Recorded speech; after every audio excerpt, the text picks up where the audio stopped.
One of the most important secret ingredients that you and I need to be able to ask Allah successfully whatever we want. And we all have things we want. And those are secrets between us and Allah. But if you're really going to be able to ask in a way that you're truly hopeful that Allah Azza wa Jal will respond to what you're asking for, there are some things that have to be in place. And one of the most important things that the Quran keeps highlighting that has to be in place is that you and I have to ask Allah to forgive us first. You have to ask Him to forgive us first. Before you ask Him anything else that you want or I want, we need to be able to genuinely ask Allah to forgive us.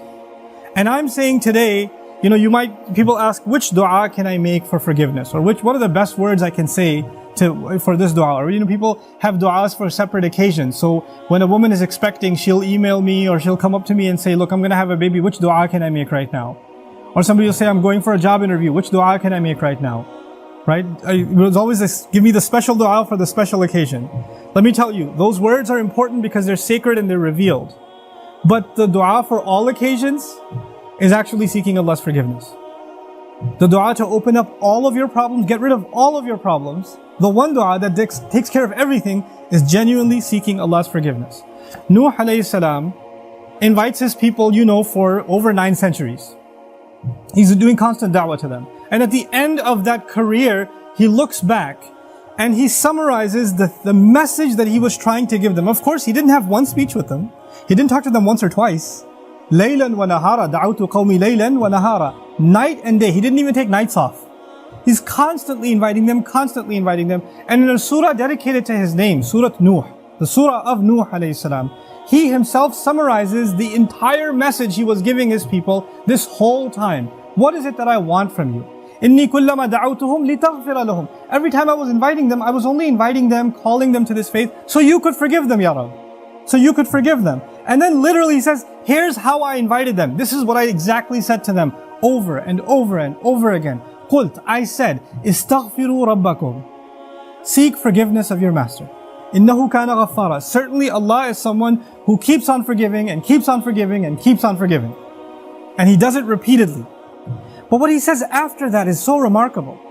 He said, you people, and I need you to understand who He's talking to. He's talking to one of the worst nations in history. Nuh alayhi salam is described as one of the worst nations of all the nations. Places like Surah Al-Qamar, where Allah describes different nations, or even Surah Al-Dhariyat, Allah describes different nations of the past that rebelled against Allah, that rebelled against the prophets and were destroyed. When He gets to Nuh alayhi salam's nation, what does He say?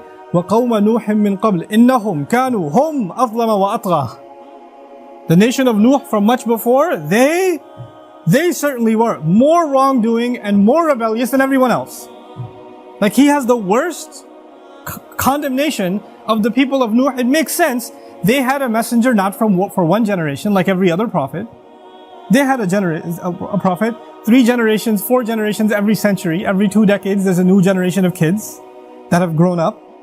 And he's seen that century after century after century after century. He's seen 40, 50 generations of people. And they've all rejected Him. And He's making the same invitation to all of them. So the reason I brought this up is for a purpose. He's talking to very, very bad people. He's talking to the worst of the worst. What offer does He make to them? He says, istaghfiru rabbakum. Seek forgiveness of your master. Innahu kana ghaffara. He keeps on forgiving over and over and over again. You guys have been messing up over and over again. Allah keeps forgiving over and over again. But His offer doesn't stop there. He says, يُرْسِلِ السَّمَاءَ عَلَيْكُمْ مِدْرَارًا. Yursili. It's actually Jawab al-Amr here. What that means is, if you seek His forgiveness, then Allah will open up the sky for you and it'll start pouring on you. Now that could be a reference to rain.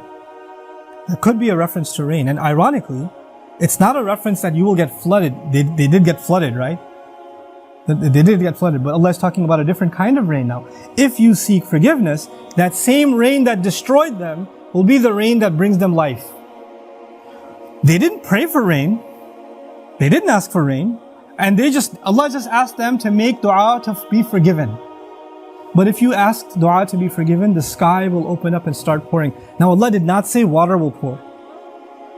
Allah did not say water will pour. He said the sky will pour, because the sky has a lot more than water. The sky has forgiveness that comes from the sky. The sky has peace, tranquility, faith, your provision, the solution to your problems. They come from the sky. He will open the floodgates, and everything held from the treasures of Allah that you haven't been getting because you haven't been seeking forgiveness is going to open up. Just ask for forgiveness. You're asking to solve problem A, problem B, problem C. There are problems you don't even know you have. Allah knows that you have them. If you and I just became genuine people of seeking forgiveness, then those problems would start getting solved by divine intervention. يُرْسِلِ السَّمَاءَ عَلَيْكُمْ مِدْرَارًا. And that's not even enough. You're asking forgiveness for who? Yourself. اسْتَغْفِرُوا رَبَّكُمْ is seek forgiveness for yourself. He says, وَيُمْدِدْكُمْ بِأَمْوَالٍ وَبَنِينَ, and He will extend you by giving you money and giving you children. He will further your good legacy with money and kids. It's not even money that will lead you away from Allah, because it's in the context of you seeking forgiveness. He'll give you good money that will lead to you doing more good and benefit you in this worldly sense and in the akhirah sense. And He'll give you good children that will give you goodness while they're alive. They will respect you, show you love, obey you, make you proud. They will give you happiness when they're alive. And even when you're gone, they'll continue to do good deeds that become a continuous investment for you after you're in your grave. Allah will give you all of these things. By the way, this is the same two words, money and children. Later on, وَإِنَّهُمْ عَصَوْنِي وَاتَّبَعُوا مَنْ لَمْ يَزِدْهُ مَالُهُ وَوَلَدُهُ إِلَّا خَسَارًا. They disobeyed me, and they only follow the people whose money and his kids do nothing but cause them more loss. Money and kids are a means of loss. But when money and kids come from Allah, after you seek forgiveness, they become gain. See, it's the same money and kids.